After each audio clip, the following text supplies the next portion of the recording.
It's okay bro, మీకోసం మీరు కొంచెం ఖర్చు పెట్టుకోవచ్చు, తప్పేం లేదు. ఎందుకంటే మీరు అంత కష్టపడుతున్నారు. Hi guys, welcome back to my channel కుస్మస్ వరల్డ్. మీ నా ఛానల్ ఫస్ట్ టైం చూస్తున్నట్టయితే please like, share and subscribe. Please support me. So ఈ రోజు బ్లాగ్ ఏంటంటే spending money versus saving money. నా ఒపీనియన్స్ మీరు షేర్ చేస్తా, మీ ఒపీనియన్స్ నా దగ్గర షేర్ చేసుకోండి. ఇంకా లేట్ చేయకుండా బ్లాగ్ లోకి వెళ్ళిపోదామా? చలో. డబ్బులు ఖర్చు పెట్టడం లేదా డబ్బులు దాచుకోవడమా? మీరు దేనికి ఎక్కువ ప్రిఫరెన్స్ ఇస్తారు?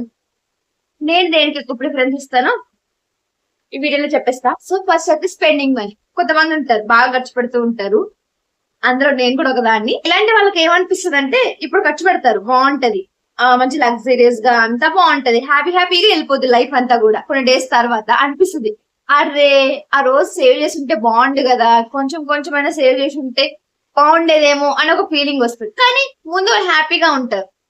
సో దీనివల్ల అడ్వాంటేజెస్ తక్కువే ఉన్నా బట్ మనం చాలా సెల్ఫ్ సాటిస్ఫైడ్ అవుతాం. బట్ డిసడ్వాంటేజెస్ అనేది చాలా ఎక్కువ ఉంటుంది when it comes to saving money. ఇందులో కూడా అడ్వాంటేజెస్ ఉన్నాయి, డిసడ్వాంటేజెస్ ఉన్నాయి. డిసడ్వాంటేజెస్ ఏంటి అనుకుంటున్నారా? చెప్తారు. ఇప్పుడు సేవింగ్ మనీ అంటే ఓకే, మనం వచ్చిన డబ్బుల్ని ఏదో విధంగా సేవ్ చేసుకుంటాం.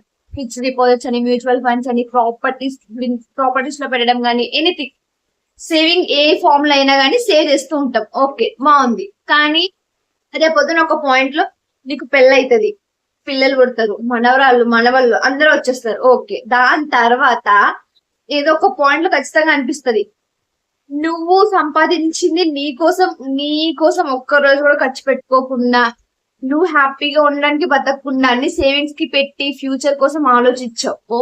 అది గుడ్ పాయింట్, ఫ్యూచర్ కోసం ఆలోచించడం. బట్ నీకోసం నువ్వేం స్పెండ్ చేయకోకుండా అన్ని సేవింగ్స్ లో పెట్టినప్పుడు వెనక్కి తిరిగి చూసుకున్నప్పుడు ఒక రోజు, అరే నా కోసం అంటూ నేనేం సెలబ్రేట్ చేసుకోలేదా, నన్ను నేను హ్యాపీ పెట్టుకోవడానికి ఏం చేసుకోలేదా అని చెప్పి ఫీల్ అవ్వాల్సి వస్తుంది. ఫీల్ అయినప్పుడు మళ్ళీ ఆ డేస్ తిరిగి రావు. మన కోసం మనం స్పెండ్ చేసుకోకుండా నువ్వు ఎన్ని సేవింగ్స్ చేసినా సరే అది వేస్ట్. ఎందుకంటే ఎండ్ ఆఫ్ ది డే ఇప్పుడు పోతారు ఎవరికి తెలియదు. సో ఎంజాయ్ చేయండి లైఫ్ కి. కాకపోతే ఒక లిమిట్ ఉంటది, ఆ లిమిట్ ని క్రాస్ చేయకుండా ఎంజాయ్ చేయండి అంతే.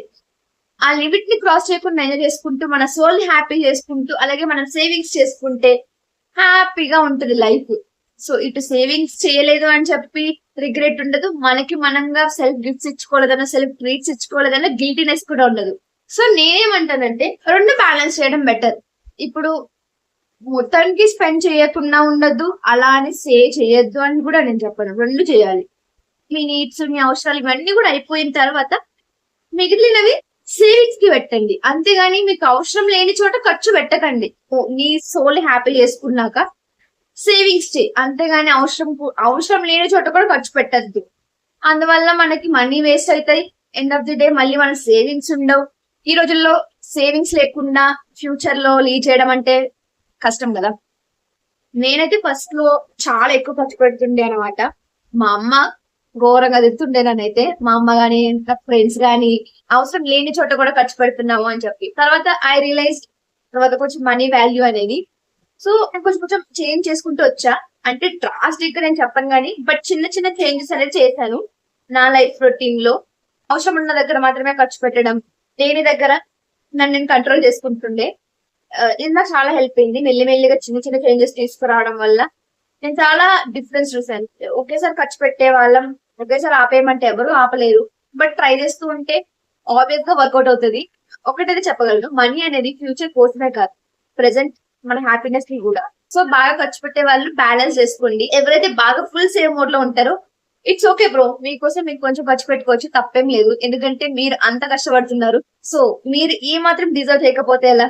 Treat your self as a queen, as a princess, everything. So ఎవరో వచ్చి మనల్ని ప్రిన్సెస్ లాగా, క్వీన్ లాగా చూసేదాకా, ట్రీట్ చేసేదాకా ఐ థింక్ మనం వెయిట్ చేయక్కర్లేదు అనుకుంటా. It's all in our hands only. మీరు ఏ టైపు, బాగా ఖర్చు పెట్టే టైపా, లేకపోతే బాగా సేవ్ చేసే టైపా, లేకపోతే బ్యాలెన్స్ చేసుకునే టైపా? Let me know in the comment section. Thanks for watching. Bye by.